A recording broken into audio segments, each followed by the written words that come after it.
Hello students, how are you all? Hope you're staying at home and staying well.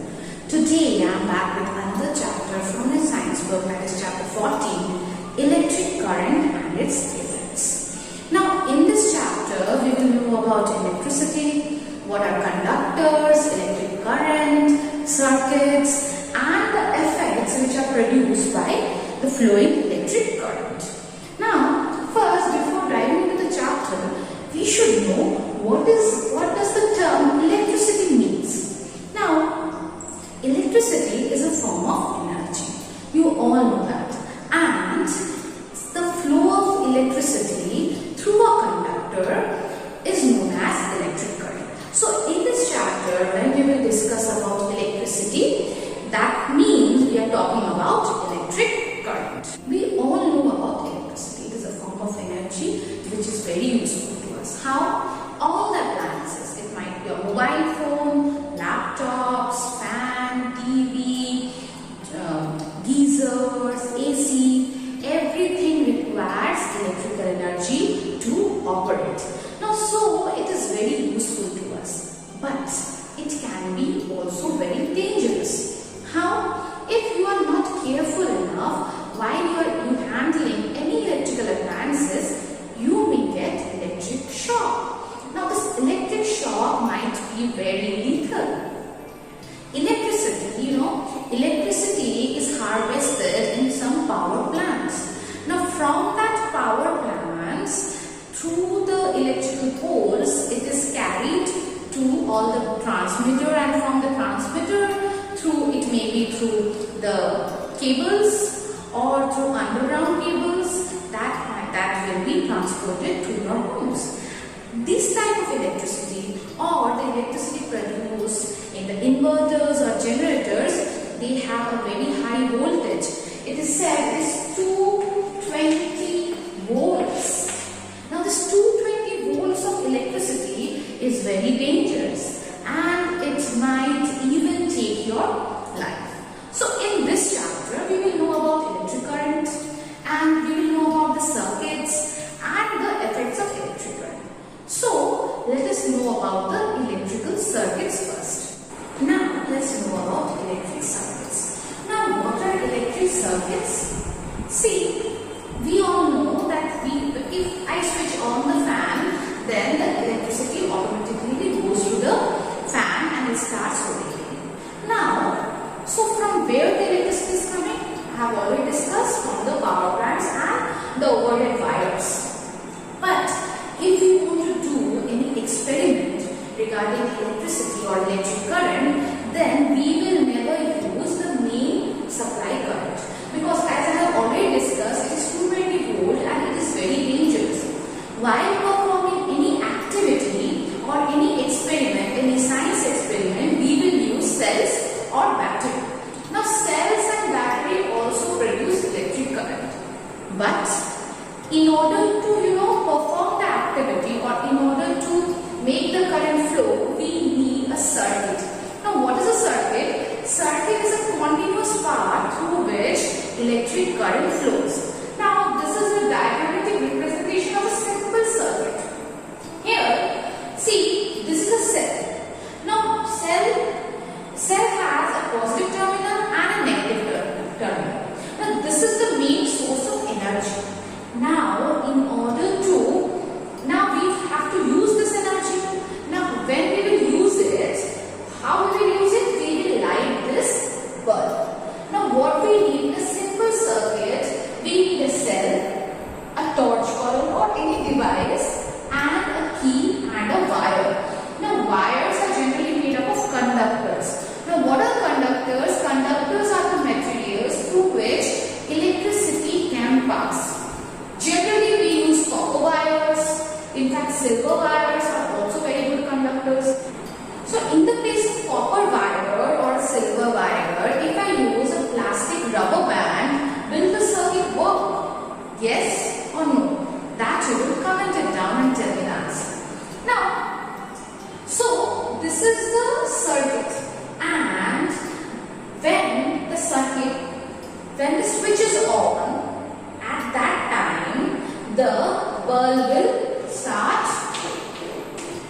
glowing.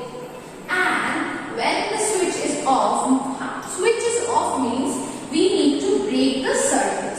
This was the connection and I am just removing the sector pin, and now there is a gap in the circuit, so the circuit is broken. Now the bulb won't glow. The same experiment is performed by one of my students, that I will be showing you now. Its current effects. This is a torch bulb, a switch and two cells. These are the connecting wires and it's a switch. So a cell is a battery or a source of electric current, but this current cannot flow on its own. There must be a conducting materials like wires or bulb.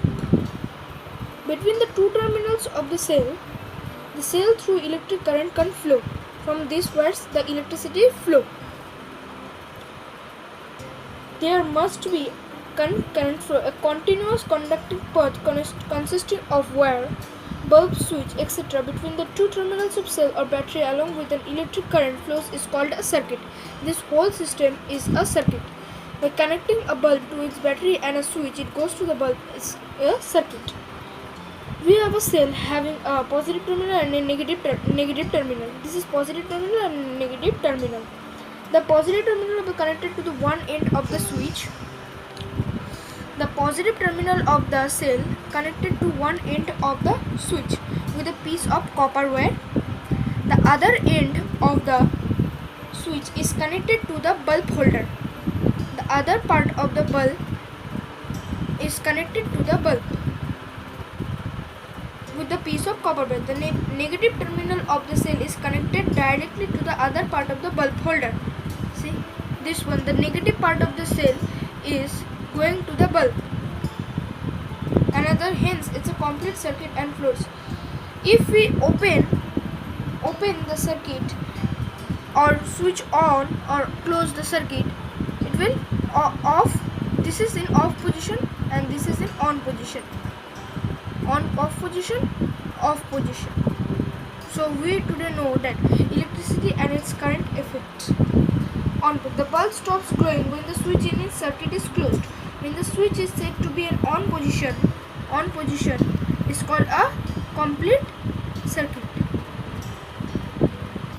Now you have got the complete idea how an electric circuit works. But whenever we are drawing the circuit, it's very hard to draw our original bulb, a cell, a switch. Now, so for our ease, we have developed some symbols to represent the torch bulb, the wires, the switches. Now we will know the symbols. See, here I have drawn this is a cell, a single cell. When two or three cells are connected together, they are known as battery. This is a bulb, this is a switch. It is on or off? It's off. Or it's an open switch. And see, this is on, or it is a closed switch. Means if the switch is open, then the bulb won't glow, and if the switch is closed, then the bulb will glow. And this is a wire. See, whenever we are drawing a cell, we will represent the positive terminal of a cell as a thick line and a small line. This vertical small line will represent a negative terminal. Like this is positive, this is negative.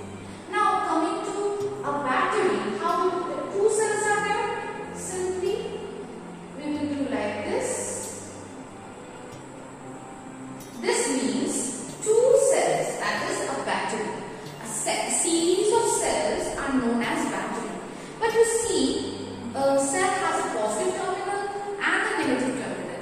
In order to complete the circuit, the positive terminal of one cell should be connected with the negative terminal of the other cell. Then only the circuit will be completed and the bulb will glow.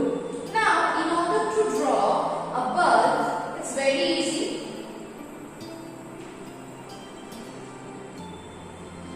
And if it's glowing,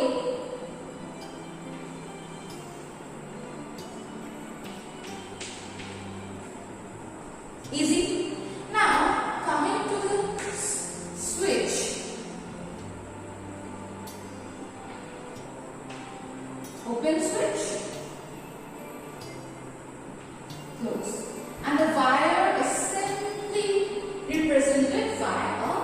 simple line. It may be a curved line or a straight line.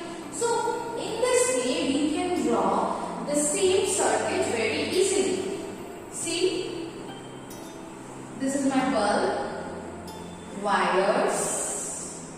Now as it is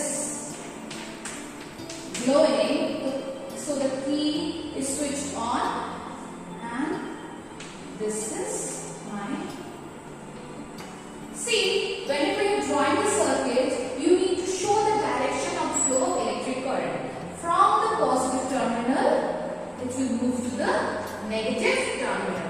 So, in order to draw a circuit, you need a bulb, you need to draw a switch, a cell, and you need to mention the terminals.